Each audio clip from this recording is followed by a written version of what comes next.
হুম 10 বছর আগে যে রাজ্যে শিল্পের একটা নতুন ভোর আসার কথা ছিল, আজ সেই রাজ্যে যুবকদেরই কেন কাজের খোঁজে ভিন রাজ্যে পাড়ি দিতে হচ্ছে।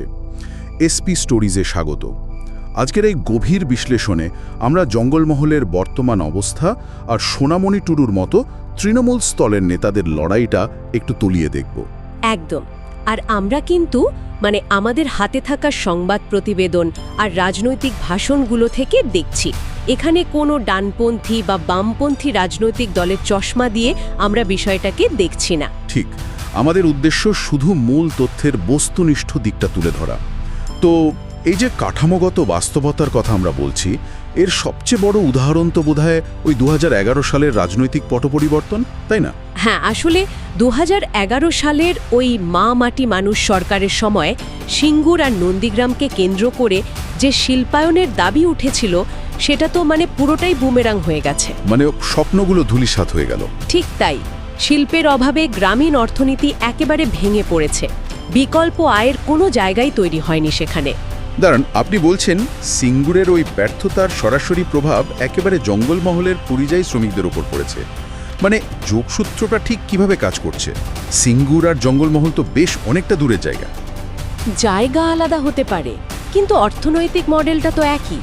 ধরুন, যখন একটা রাজ্যে বড় শিল্পের পরিবেশ তৈরি হয় না, তখন তো ছোট ছোট আনুষঙ্গিক শিল্পগুলোও গড়ে ওঠে না? হ্যাঁ, সেটা ঠিক। আর জঙ্গলমহলের রুক্ষ মাটিতে তো শুধু কৃষিকাজ দিয়ে সারা বছর সংসার চালানো যায় না।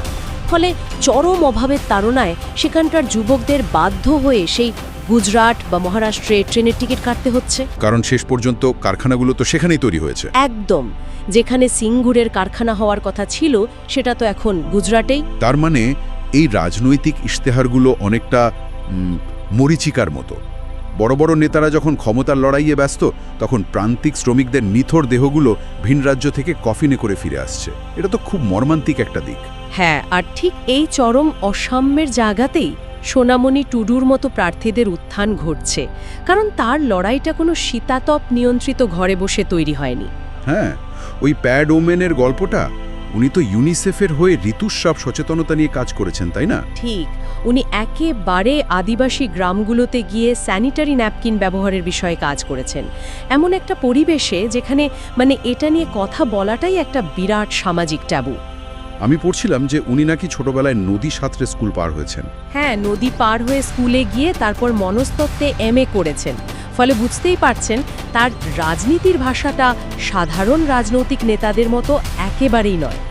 সেই ভাষার জোরটা কিন্তু খুব স্পষ্ট। উনি তো শতদিনের কাজের বকেয়া টাকা, তারপর আদিবাসীদের ওই জল জঙ্গল জমিনের অধিকার নিয়ে খুব সরব। শুধু তাই নয়, মণিপুরের মতো জাতীয় স্তরের ইস্যুতেও কিন্তু তিনি সরব হয়েছেন। আর উনি তো টিএমসি আর বিজেপিকে একই মুদ্রার এপিঠোপিট বলে আক্রমণ করছেন দেখলাম। কিন্তু অবাক লাগে যে এত তৃণমূল স্তর থেকে উঠে আসার পরও তাকে কতটা প্রাতিষ্ঠানিক বাধার মুখে পড়তে হচ্ছে। এখানেই আমাদের বোঝা দরকার যে এই মূলধারার রাজনীতি কতটা এক্সক্লুসিভ। প্রচারের ময়দানে সোনামণিকে কাঠগড়ায় দাঁড় করানো হলো তার ভাষা নিয়ে। ওহ আচ্ছা, ওই যে বাংলায় একটানা বক্তৃতা দিতে পারছিলেন না বলে। হ্যাঁ, হিন্দি আর সাঁওতালি ভাষায় তার সাবলীলতা থাকা সত্ত্বেও শুধু বাংলায় বক্তৃতা দিতে না পারাকে তার অযোগ্যতা হিসেবে প্রজেক্ট করার চেষ্টা হলো। এটা তো একটা পরিষ্কার ভাষাগত আধিপত্যবাদের উদাহরণ। প্রান্তিক মানুষের নিজস্ব ভাষাকে মূল স্রোতের স্বীকৃতি দেওয়া হচ্ছে না।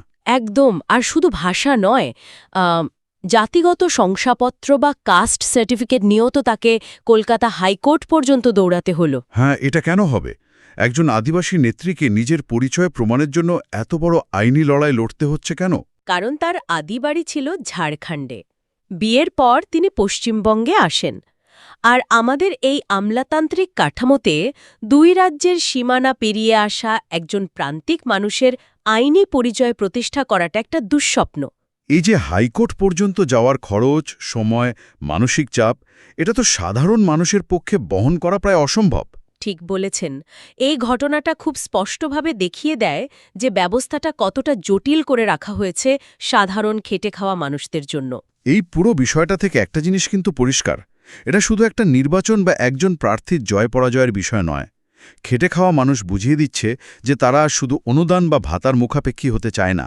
হ্যাঁ, তারা কর্মসংস্থান চাইছে, শিল্প চাইছে, আর তাদের ন্যায্য অধিকার চাইছে। তারা এমন প্রতিনিধি চাইছে যারা তাদের জীবনের এই প্রতিদিনের সংগ্রামটা বোঝে। যারা দূর থেকে নীতি নির্ধারণ না করে একেবারে তাদের সাথে কাঁধে কাঁধ মিলিয়ে লড়াই করেছে। ঠিক তাই। আর এটাই আজকের আলোচনার সবচেয়ে বড় শিক্ষণীয় দিক। বিদায় নেওয়ার আগে একটা গভীর প্রশ্ন রেখে যেতে চাই। একজন উচ্চশিক্ষিত তৃণমূল স্তরের নেত্রীকে যদি মূলধারা রাজনীতিতে এসে ভাষা বা শংসাপত্রের মতো কাঠামোগত বাধার পাহাড় ডিঙোতে হয়, তবে আমাদের এই গণতান্ত্রিক ব্যবস্থা কি প্রান্তিক মানুষের জন্য সত্যিই পুরোপুরি উন্মুক্ত? এই চিন্তার খোরাক নিয়েই আজ আমরা শেষ করছি। এসবি স্টোরিজের সঙ্গে থাকার জন্য অসংখ্য ধন্যবাদ।